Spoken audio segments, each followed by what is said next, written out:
Hello student. आज हम लोग जो है RHS कॉन्ग्रुएंस रूल को डिस्कस करेंगे। RHS congruence rule. ओके, सो RHS कॉन्ग्रुएंस रूल क्या है? RHS congruence rule. ओके, सो RHS कॉन्ग्रुएंस रूल जो है पहले RHS में जो टर्म है सबको हम लोग एक बार देख लेते हैं। RHS, R का मतलब है राइट एंगल, H का मतलब है हाइपोटेनस और S का मतलब है साइड। सो RHS कॉन्ग्रुएंस रूल हम कब यूज करेंगे? एक ये जस्ट इसके RHS का जब हम फुल फॉर्म देख रहे हैं तो इससे हमको पता चल रहा है कि जब भी दो राइट एंगल ट्रायंगल को कॉन्ग्रुएंट दिखाना है तो हम RHS कॉन्ग्रुएंस रूल का यूज करेंगे। बट ये भी कोई जरूरी नहीं कि अगर राइट एंगल ट्रायंगल है तो RHS कॉन्ग्रुएंस रूल का ही यूज होगा। आपका SSS भी हो सकता है, SAS भी हो सकता है ना, ASA भी हो सकता है। तो ये कोई जरूरी नहीं कि अगर राइट एंगल ट्रायंगल दिया हुआ है तो हम वहाँ RHS कॉन्ग्रुएंस रूल ही यूज करें। बट एक चीज कंफर्म है कि अगर राइट एंगल ट्रायंगल है तो RHS कॉन्ग्रुएंस रूल यूज हो सकता है।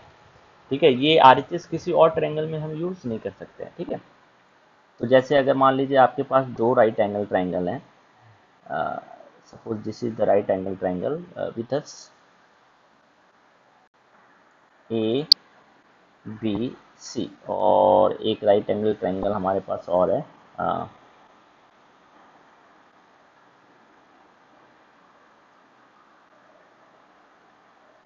Suppose P Q R। तो अब आप देखिए कि अगर मान लीजिए आपके इन दोनों ट्रायंगल में ये वाला एंगल इसके बराबर दिया हुआ है और ये 90 डिग्री दोनों में तो है ही ऑलरेडी, और ये साइड इसके बराबर दिया हुआ है, तो अब आप देखिए कि यहाँ पे क्या आप RHS कॉन्ग्रुएंस रूल यूज कर सकते हैं? नहीं। क्यों? आपका यहाँ पे दो एंगल बराबर दिया हुआ है और ये साइड इसके बराबर दिया हुआ है, तो यहाँ पे जो कॉन्ग्रुएंस रूल यूज होगा वो ए से है ना, ए से। तो इससे साफ पता चल रहा है कि राइट एंगल ट्रायंगल है बट RHS कॉन्ग्रुएंस रूल यहाँ पे यूज नहीं हो रहा है। ठीक है, जो गिवन है उसके हिसाब से हम यहाँ पे क्या अप्लाई कर सकते हैं? ए से कॉन्ग्रुएंस रूल, है ना। इसी तरह अगर आपका मान लीजिए कि अ, ये 90 डिग्री दोनों में तो दिया हुआ है ऑलरेडी। मान लीजिए कि ये साइड बराबर दिया हुआ है इसके और ये साइड बराबर दिया हुआ है इसके, तो यहाँ पे आपका कौन सा कॉन्ग्रुएंस रूल लगेगा? यहाँ पे देखिए दो साइड और उसके बीच का इंक्लूडेड एंगल इक्वल दिया हुआ है, तो यहाँ पे जो कॉन्ग्रुएंस रूल लगेगा वो हमारा क्या होगा? S S. ठीक है, तो यहाँ पे भी देखिए राइट एंगल ट्रायंगल, दो अलग अलग right angle triangle, but we can not use RHS congruence rule क्योंकि जो रिक्वायरमेंट है RHS कॉन्ग्रुएंस रूल का वो यहाँ पे यूज नहीं हो रहा है। यहाँ पे जो कॉन्ग्रुएंस रूल यूज होगा वो SS। तो हमको ये देखना है कि अगर RHS कॉन्ग्रुएंस रूल यूज होगा तो क्या क्या आपको इन्फॉर्मेशन क्वेश्चन से पता चलनी चाहिए। तो पहला, राइट एंगल ट्रायंगल होना चाहिए तो दो 90 डिग्री दोनों में तो है, तो एक एंगल तो इक्वल हो गया। अब दूसरा क्या इक्वल देना चाहिए? हाइपोटेनस, दोनों का हाइपोटेनस और एक साइड, कोई भी एक साइड ए बी या तो पी क्यू के बराबर है या बी सी क्यू आर के बराबर, कोई भी एक, मान लीजिए बी सी जो है क्यू आर के बराबर है। तो अब हम बोल सकते हैं कि इसमें देखिए angle B is equal to angle P 90 degree, A C is equal to Q R and B C is equal to P R. तो हम बोल सकते हैं कि ये दोनों triangle by RHS congruence rule,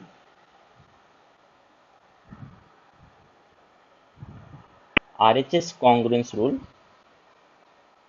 congruent है। So triangle A B C is congruent to, अब नेम कैसे देंगे ये इंपॉर्टेंट है।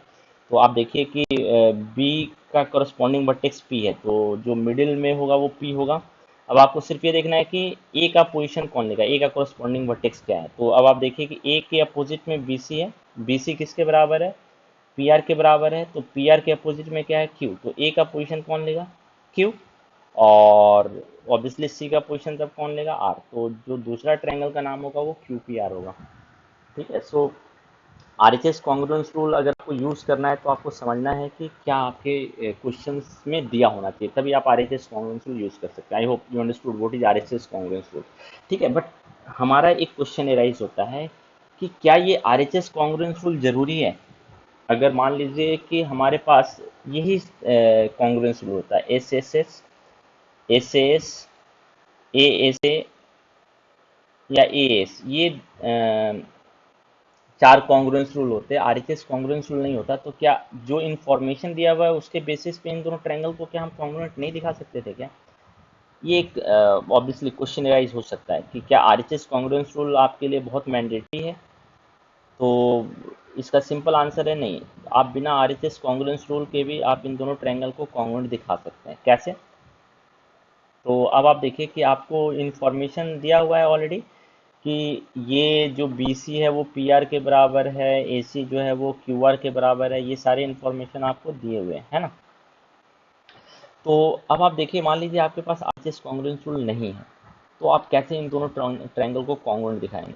By using all this congruence rule. ठीक है, तो एक चीज जो अभी मैं आपको बता रहा हूँ, इससे आप एक चीज और कंक्लूड कर सकते हैं कि राइट एंगल ट्रायंगल में अगर दो साइड इक्वल है ना, तो जो तीसरा वाला साइड होगा वो भी इक्वल होगा। आप इसको प्रूफ कर सकते हैं। तो just use Pythagoras theorem. We can write AC square is equal to AB square plus BC square, and QR square is equal to sorry, QR square is equal to QP square plus PR square. Now we already know that AC is equal to QR, so we can say that AC square is equal to QR square. So AB square plus BC square will be equal to QP square plus PR square. और इसमें आप देखिए कि BC और PR बराबर है, तो BC square और PR स्क्वायर भी बराबर होगा, तो ये दोनों कैंसिल हो गए। तो आपको क्या मिल रहा है? AB square is equal to QP square. तो इससे प्रूफ हो गया कि AB और QP जो होगा वो मेरा बराबर होगा।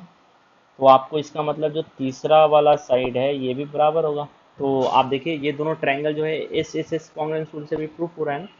तो RHS congruence rule is not required. Without RHS congruence rule भी हम दो राइट एंगल ट्रायंगल को कॉन्ग्रुएंट दिखा सकते हैं। ठीक है, तो इससे हमको क्या कंक्लूजन मिल रहा है कि अगर एक राइट एंगल ट्रायंगल में दो साइड अगर इक्वल दिया हुआ है तो तीसरा साइड भी आपका इक्वल होगा, बट ये सिर्फ राइट एंगल ट्रायंगल में। ओके।